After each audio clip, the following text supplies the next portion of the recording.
នេះគឺជា iPhone 11 Pro Max ដែលមានបញ្ហាជាប់ iCloud ដែលអតិថិជនគាត់យកមកធ្វើការផ្លាស់ប្ដូរបតម៉ាស៊ីននៅហាងកម្ម Config Mobile Service របស់យើងបាទអញ្ចឹងសម្រាប់ពុកម៉ែបងប្អូនដែលមាននៅទូរស័ព្ទ iPhone គ្រប់ model ទាំងអស់តែម្ដងដែលមាននៅបញ្ហាជាប់ iCloud ដោះអត់ចេញ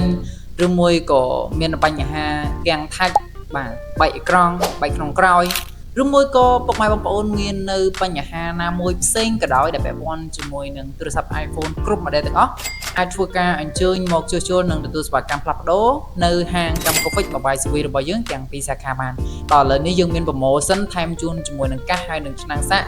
ដោយគ្រាន់តែបងប្អូនធ្វើការចុច like page មួយនិង share post នេះមួយបងប្អូននឹងទទួលបានតែម្ដងអញ្ចឹងណាហើយយើងមាន free ជូនជាមួយនឹងកាហ្វេនិងភេសជ្ជៈផ្សេងៗជូនបងប្អូនពិសាដោយឥតគិតថ្លៃហើយដើម្បីបាន promotion បងប្អូនកុំភ្លេចចុច like page មួយហើយ share post នេះមួយទើបបងប្អូនអាចទទួលបានណាអញ្ចឹងអរគុណច្រើនបងប្អូនមានយោបល់បន្ថែមបងប្អូនអាចទំនាក់ទំនងឬក៏ឆាតមកកាន់ Telegram បន្ថែមទៀតឬមួយក៏ទំនាក់ទំនងមកផ្ទាល់អញ្ចឹងអរគុណច្រើនបងប្អូនយើងជួបគ្នានៅវីដេអូក្រោយទៀត